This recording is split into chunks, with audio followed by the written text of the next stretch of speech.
ॐ नमः भगवते वासुदेवाय। শ্রীমদ্ ভগবদ গীতা দ্বিতীয় অধ্যায় সাংখ্যযোগ। হরে কৃষ্ণা। আজ আমরা সাংখ্যযোগের 24 নম্বর শ্লোকটি শুনব।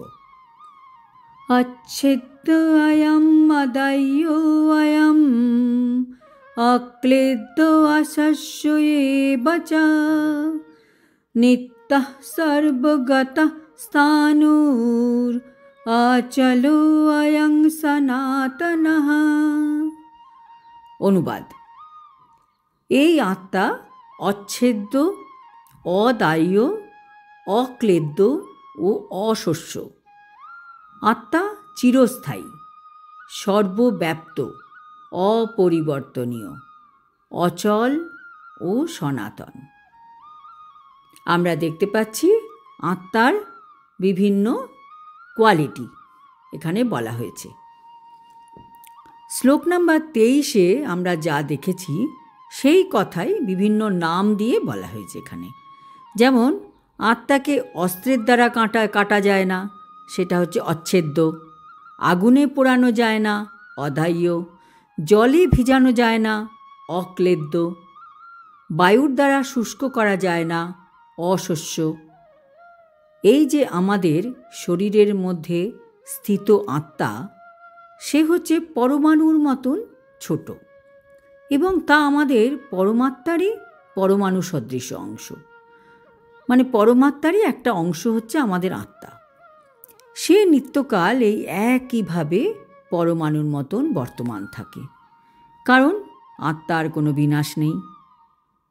এই ক্ষেত্রে অদ্বৈতবাদের তত্ত্ব প্রয়োগ করা খুব কঠিন, কারণ জীবাত্মা কখনোই পরমাত্মার সাথে এক হয়ে যেতে পারে না। জড় কলুষ থেকে যখন জীবাত্মা মুক্ত হয়, তখন জীবাত্মা ইচ্ছা করলে ভগবানের দেহ থেকে যে ব্রহ্মজ্যোতি নির্গত হয় তাতে চিৎকণারূপে থাকতে পারে। কিন্তু এইভাবে সারা জীবন ভেসে থাকাটা খুব আনন্দজনক নয়।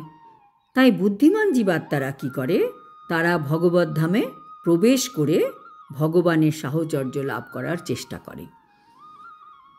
এই শ্লোকে বলা হয়েছে যে আত্মা সর্বগত, মানে কি সর্বব্যাপ্ত। কেননা এ বিষয়ে কোনো সন্দেহ নেই যে ভগবানের সৃষ্টির সর্বত্রই আত্মা বিরাজ করছে। জলে, স্থলে, অন্তরিক্ষে, মাটির মধ্যে, এমনকি আগুনের মধ্যেও জীবাত্মা রয়েছে। কেউ যদি বলে আগুনে কি করে আত্মা থাকতে পারে, ভগবদ্গীতায় স্পষ্টভাবে বলা হয়েছে আগুন আত্মাকে দহন করতে পারে না। তাই সূর্যলোকেও সেখানকার উপযোগী দেহ ধারণ করে জীবাত্মা রয়েছে। সূর্যলোকে তো আর আমাদের মতন জীব থাকতে পারে না, যাদের শরীর মাটি আর জল দিয়ে তৈরি। সূর্যলোকে ওখানকার উপযোগী জীব থাকবে। ওখানে যদি জীব না থাকতো, তাহলে সর্বগত, সর্বত্র আত্মার গতি, এই উক্তিটি অর্থহীন হয়ে যেত। আজ এই পর্যন্ত। আগামী শ্লোকে আবার আমরা আত্মারই বিভিন্ন কোয়ালিটি দেখতে পাব। হরি ওম তৎসৎ।